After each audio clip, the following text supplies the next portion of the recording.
Les amis, aujourd'hui je reviens vers vous pour vous parler de coopération internationale.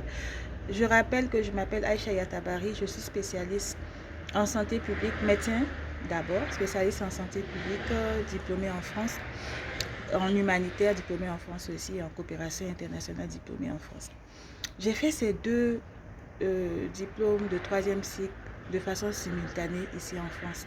Il faut que je vous explique pourquoi. Quand j'ai fini mes études de médecine, j'ai voulu me spécialiser en santé publique parce que je veux travailler dans le domaine des programmes de santé, dans le domaine aussi de la coopération internationale qui touche donc les ONG et les institutions internationales, mais aussi le partenariat entre le secteur public, c'est-à-dire les pouvoirs publics, les décideurs publics et les institutions internationales dans le cadre de la coopération multilatérale, mais aussi les ONG dans le cadre de la coopération bilatérale, mais aussi comment les populations locales elles-mêmes peuvent s'organiser pour avoir une société civile forte.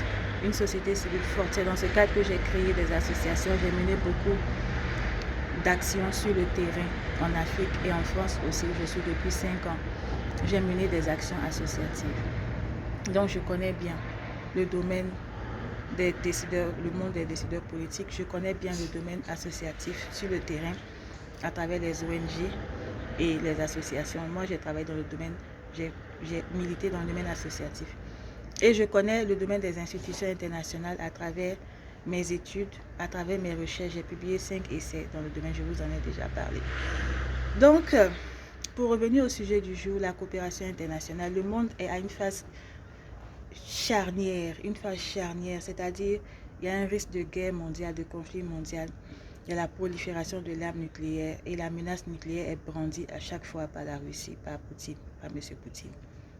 Parce qu'il faut rester courtois avec les gens, même quand on n'adhère pas à toutes leurs idées. Moi, je suis pour des relations équilibrées, c'est-à-dire un pays doit avoir des relations équilibrées avec toutes les puissances, avec tous ses partenaires potentiels. Mais il faut être aligné au niveau des valeurs spirituelles.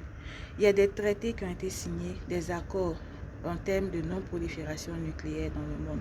C'est-à-dire les pays qui ont eu l'arme nucléaire pendant les périodes de conflit doivent utiliser uniquement cette arme nucléaire à des fins de dissuasion, comme capacité dissuasive à des fins de défense. Et il a été proscrit la prolifération des essais nucléaires et de l'usage des armes nucléaires. Donc il ne faut pas aider des pays qui ne détiennent pas l'arme nucléaire à procéder à des essais nucléaires parce que ça va contribuer à la prolifération de l'arme nucléaire et mettre en danger, en cas d'utilisation de cette arme nucléaire, la population mondiale, impacter la vie des plantes, de l'environnement, impacter la santé humaine, impacter les animaux, impacter la biodiversité. C'est-à-dire ça menace la planète. Et même l'usage ponctuel, c'est-à-dire des cibles bien précises de ces armes-là peut provoquer de gros dégâts et sur des dizaines d'années. Voilà pourquoi on fait très attention à cette industrie sensible. Il y a une agence qui s'occupe de ça, mais on fait très attention, c'est suivi, il y a des accords entre les États. Donc, comment développer la coopération internationale autour de la non-prolifération nucléaire? Comment les pays qui ont les mêmes valeurs spirituelles, qui ont des intérêts économiques convergents, c'est-à-dire qu'ils peuvent travailler ensemble dans le domaine de l'industrialisation, du commerce extérieur et qui ont les mêmes valeurs spirituelles, peuvent nouer des accords dans le cadre de la non-prolifération nucléaire.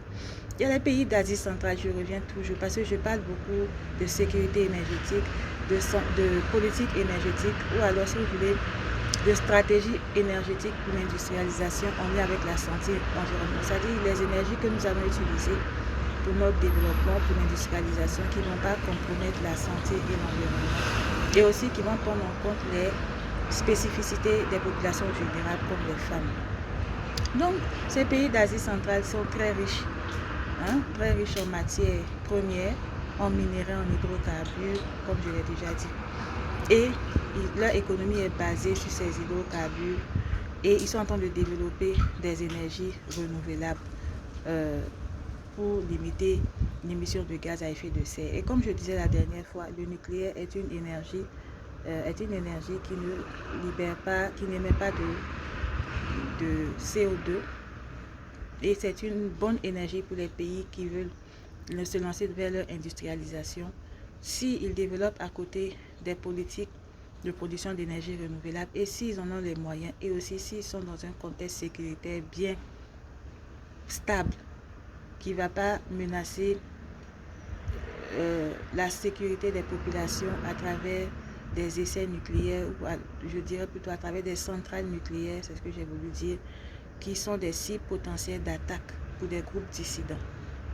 Voilà pourquoi j'ai dit que des pays qui disposent d'uranium en grande quantité, qui sont stables sur le plan géopolitique, peuvent faire bon usage de l'industrie nucléaire ou alors de l'énergie nucléaire pour leur industrialisation. Donc j'ai parlé dans ma vidéo précédente d'usage pacifique du nucléaire parce que c'est une énergie en lutte contre la prolifération de l'arme nucléaire, mais le nucléaire peut servir à des fins utiles pour produire de l'énergie, pour développer, pour créer de la richesse et aussi à des fins domestiques pour produire de l'électricité, de l'énergie pour les ménages et aussi peut servir dans d'autres domaines divers et variés. Donc, un pays comme la Tchécoslovaquie a connu la domination soviétique au même titre que les post-colonies soviétiques d'Asie centrale. Et ils peuvent très bien développer des partenariats autour de la non-prolifération nucléaire, c'est-à-dire tous ces pays d'Asie centrale, même d'Asie du Sud-Est, tels que la Malaisie que j'ai cité, qui développent une industrie dans le domaine des high-tech, donc a besoin d'énergie, d'une énergie à sa disposition d'un fournisseur, un pays comme la Tchécoslovaquie qui est très développée dans le domaine industriel de la mécanisation, j'en ai parlé dans ma vidéo d'avant, celle d'aujourd'hui, a besoin du nucléaire. Un pays comme le Canada a besoin du nucléaire. Voilà.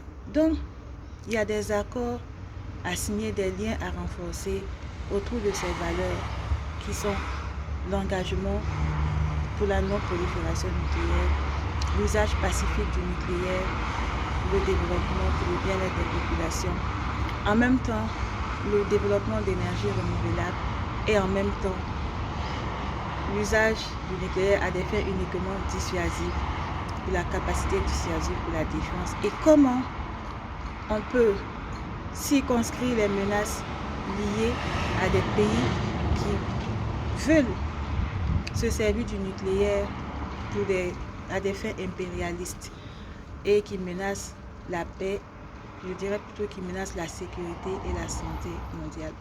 Donc réfléchir à ces axes possibles de partenariat, ces accords, ces protocoles d'entente qui tournent autour de valeurs communes, qui tournent autour d'intérêts communs en lien avec la non-prolifération nucléaire. Merci.